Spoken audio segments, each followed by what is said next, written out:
Great. I'm here today with Augusta Scott. She is the coach at Zappos. So she is a life coach for Zappos employees. And I had the really fun time of going out there this summer and speaking at the Downtown Project. And one of the aspects of speaking there is you get a tour of Zappos. And I ran into Augusta and I'm like, wait a minute, there's a story there. There is a great story there.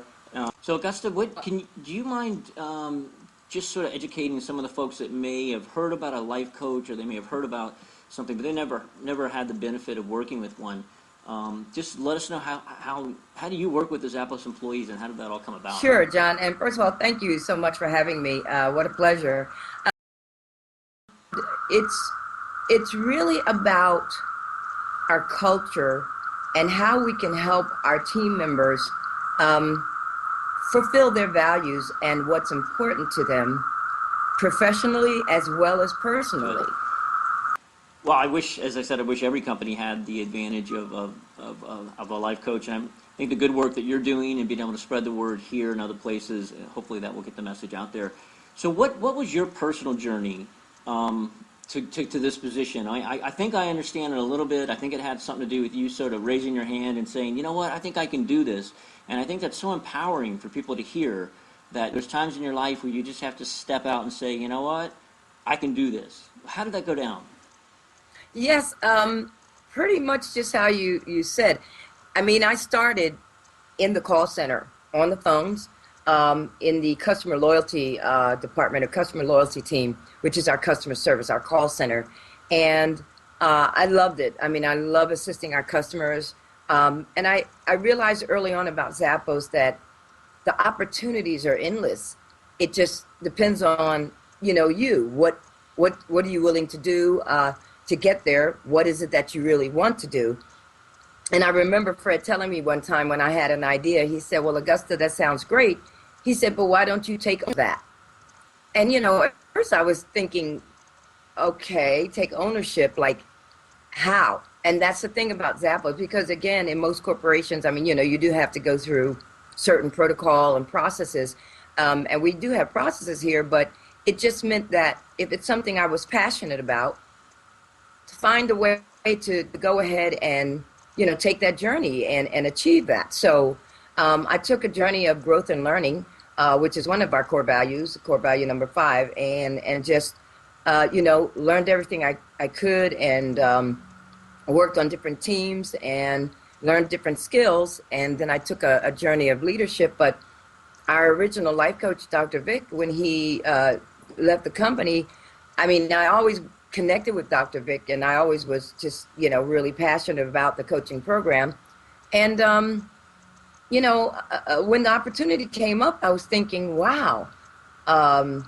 Someone said, hey, have you thought about, applying for the coaching role? And at first I was like, well, no, not really.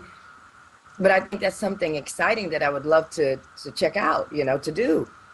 And so I was selected, and like I said, I'm just truly humbled and honored to be in this role and to do this work. Well, one thing I love about that is, it's one thing to have maybe a head of training or something where, hey, look, if I want to be a better worker, I'll get that training. But you guys go way beyond that. It's like, hey, I want to be a better person. And one thing that struck me was, you have that hallway where people, once they graduate from your program, are allowed to express themselves on the wall. And, so many of the goals are personal. And maybe they have some impact on their job. I guess they all do indirectly. But I just thought that was wonderful. You're not just there to make them a more productive, more efficient, faster, stronger worker. You're there to make them just really a better person. No, you're absolutely correct, and that's what wall reflects. Once they complete their 30-day program, we have a celebration for them. But in that, they get to go and write on that wall what was the impact and value. And you're absolutely right. The program wasn't designed around, let's say, performance or metrics, although we do measure some things.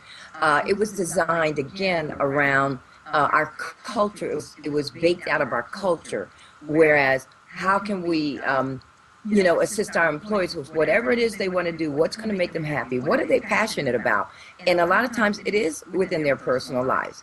But we do know that, a happy employee in their personal life obviously is going to be and have an impact and be a happy employee even at work, professionally. Yep.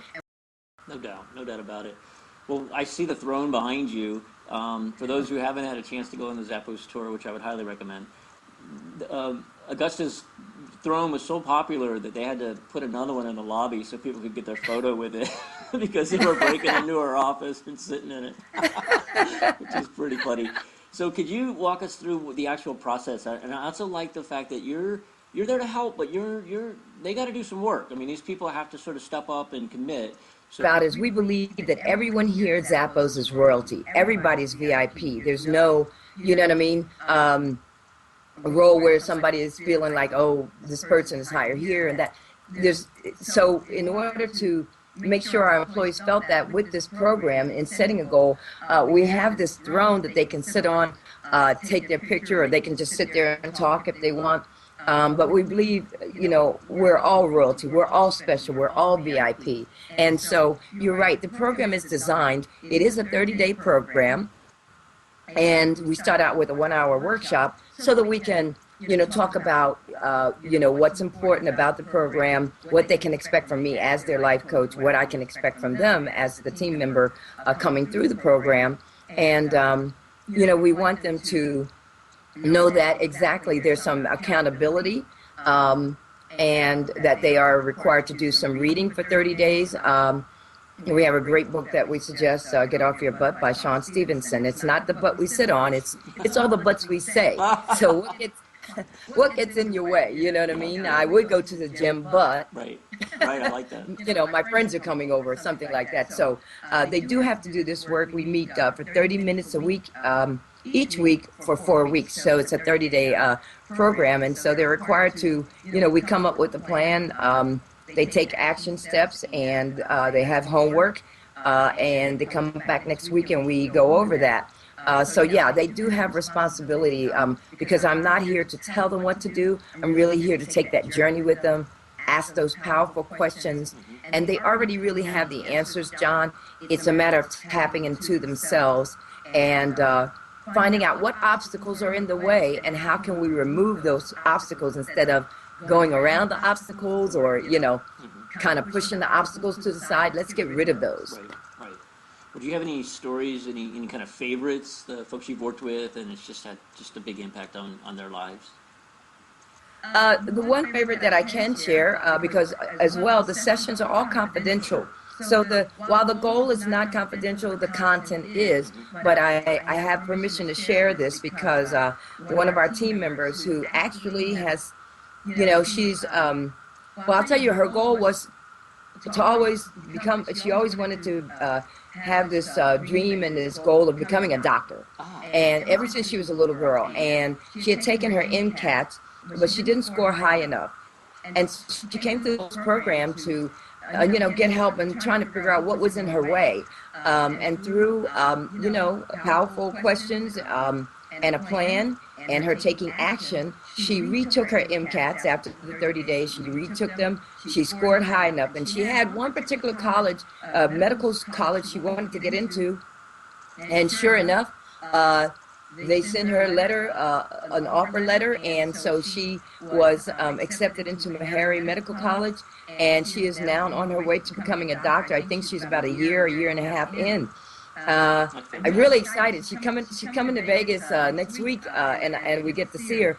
And so that just had a huge impact on her life, and even here on the team members finding out that she set this goal, she achieved the goal, and she actually got into the medical college, even though it took her away from Zappos. Sure. But again, we want people to do what they're passionate about. That was really life-changing for her and really had a big impact on us. So really, really proud of her for that. Well, congratulations to you. Wow, that is fantastic.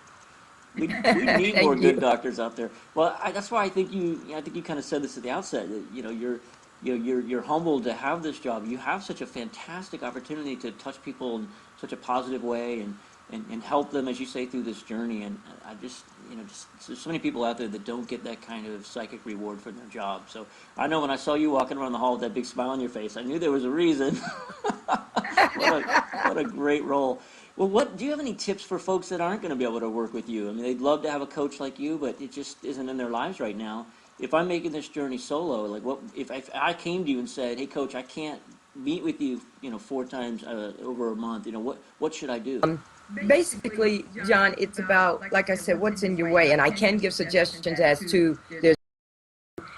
That's the first step. What do you want to do and what's in your way? And a lot of times we have something called a saboteur. We all have one. It's that little voice in our head, that tell us, oh, go ahead, you can study tomorrow. Why don't you just lay on the couch or go, party or something like that, which there's nothing wrong with that, but you have to create balance in your life. So mainly, I want to discover what's in the way. How do you deal with your own saboteur? Identify that, and then come up with something that's positive that you can use against that saboteur and really control the saboteur, that little voice in your head, instead of the saboteur controlling you. So that's a really key, important factor. It's like a mind exercise. So I like to talk about that with folks, and then see what they can do with that and what action they can take. I always say take baby steps. That's the main thing. Make the steps small, because once you achieve something, that's your motivation to Well, continue you were very on. humble when I was asking you to describe your journey. I think you're just an inspiration, hopefully, to everyone that sees this. You were in a role with a lot of people that were all sort of in that same role, and you stepped out of it. And with that said, you're held in extremely high esteem. People over and over during our tour, just talked about the impact you've made on the company, and what a great role model you are for so many people there. So I know you're too humble to say that, but having sort of been there and heard it from multiple people, I'm not afraid to say it. So my hat's off to you. I just hope people see this and really get inspired by your story, and the fact that no matter what role you might have at a company, if you have your sights on something that might be able to make a bigger impact, just raise your hand. You have nothing to lose. Raise your hand, step up, and then do what you did, which is deliver. Just make it happen. Don't expect anybody to sort of deliver for you.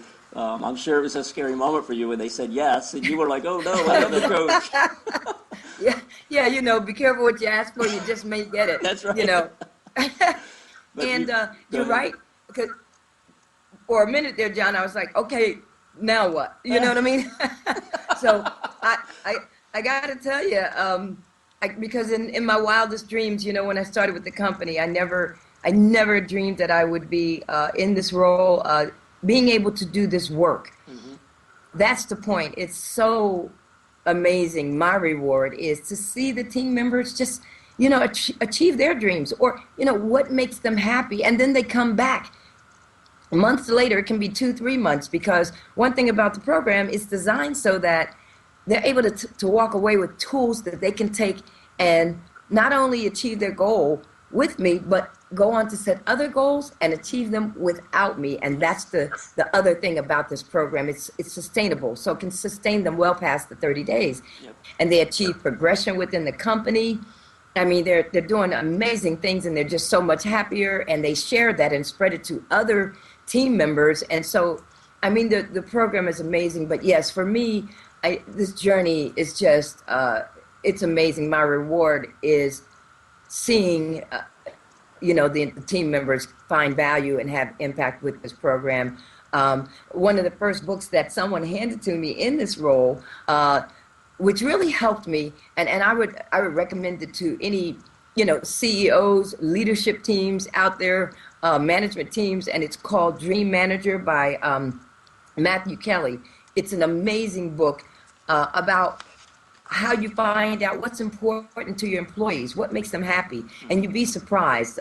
Most companies think if they ask their employees that the number one thing would be money. That's not true. That's not the number one thing. Right.